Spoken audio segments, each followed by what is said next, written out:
what's the biggest technical change you made in your squat over the years? I don't really think about squat technique that often. Like I've been doing it so long, kind of comes second nature.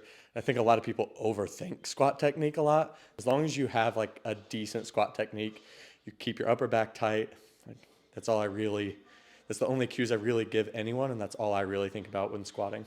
So what's your PR for a squat, just in relation? I've done 273, so like 602. Yeah. So pretty much it's just grit. Lots of squat volume and just doing it, 4 days a week for a decade. How often should weightlifters squat in relation to doing competition lifts? Just kind of depends on what your strength is. A lot of people, so like the Cal Strength guys, squat like 9 sessions a week, 8 or 9 sessions a week, and that seems to work pretty well for them.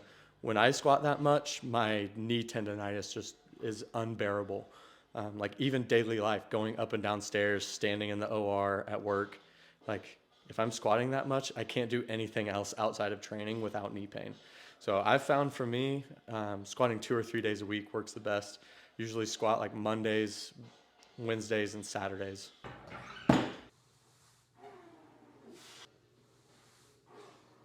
What is the biggest or the toughest mental hurdle you had in weightlifting? Mental hurdle. Everybody kind of that follows me has seen that video of me dropping 175 on my leg. Yeah.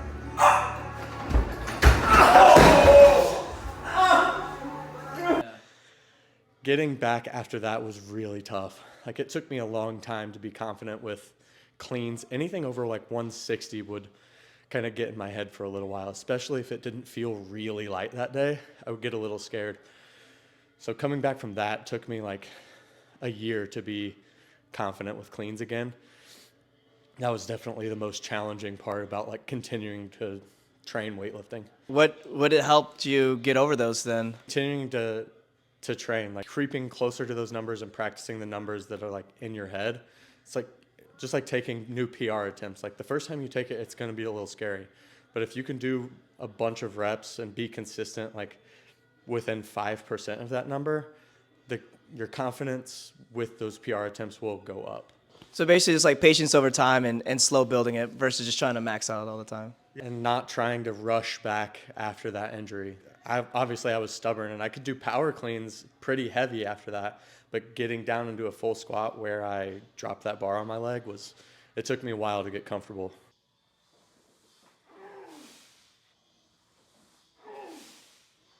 What do you think about fascia training? Oh, Jesus. I've been on a rampage on the fascia stuff lately, like reading all of the articles that you can possibly read. It's really a scapegoat for people that don't know what true strength and conditioning training is. The difference between motor output and sensory input is very well established in science. No neural connection to fascia for motor output.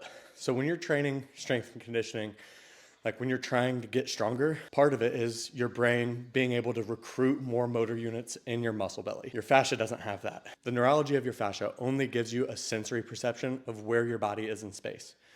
That's its only neurological component.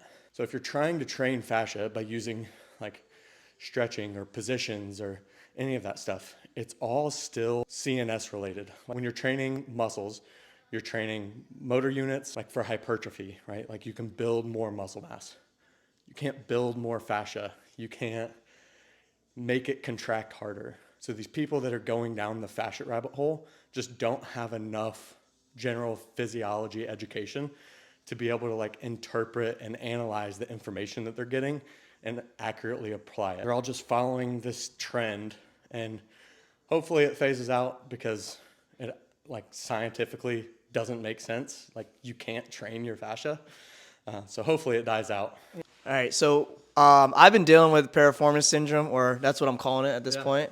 So I was wondering, what would you do with a client who's dealing with some sort of pain? Like I obviously could do weightlifting and squatting, but it's more the after effects, like the day-to-day, like me walking for a long time or trying to run, like it just cramps up right in my like piriformis. Like what would you do with me, I guess? So are you having neurologic symptoms down your leg? Like are you having pain and tingling, numbness all the way down your leg? So it's a sharp pain, mostly like a cramp in the glute, but then I will have symptoms of sciatica pain. Okay. So a lot of that stuff is A lot of the piriformis syndrome stuff is really referred pain from the low back, or like you're just feeling it in your glute, even though it's coming from your low back. And obviously as a chiropractor, I'm a little bit spine biased.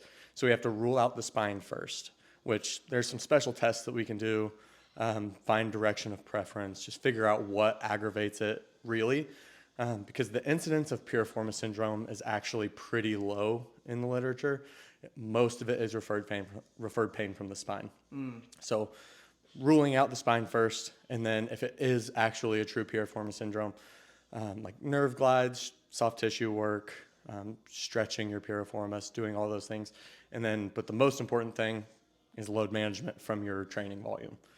It's very likely that that glute is getting more work than the other, or you're just squatting too much, or something's going on in the training that's aggravating the glute.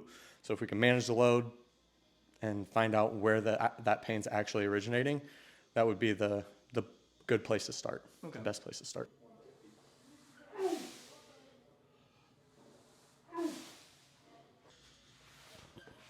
We got on YouTube here watching old hook grip videos with Ilya, kind of on the topic of good weightlifters. If you had to choose, like dead or alive, doesn't matter who it was, like to have one training partner for a day, who would it be? That's so hard. I would probably say Stefan Botev. Have you ever watched that challenge in China, like training video?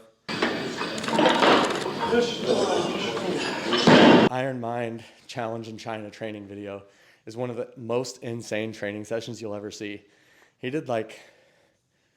worked up to a 200 snatch, but I think I counted one time, and he did like 27 snatches over 180 in that session, and then still clean and jerk 240. Wow. Big jerk. Oh, look at that jerk. Look at that.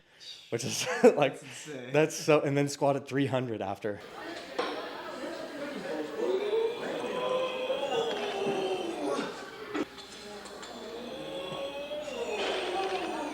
It's such an insane video that like there's no way you don't get better training with someone like that. Obviously all these guys are awesome, but that video is the one that kind of sticks out in my mind the most. So name 3 influential content creators in weightlifting right now. Dylan's obviously been doing a really good job. The Sika guys, I worked with Owen for a while. They put out a lot of really helpful content, even though he was talking shit about my technique yesterday. Seb does really well. I mean, Clarence is the OG, right? So I think I find myself watching more of like Dylan and Sika than Clarence, just because he doesn't post that much. But as far as like influential, everybody watches Clarence videos, so he's probably still in the lead.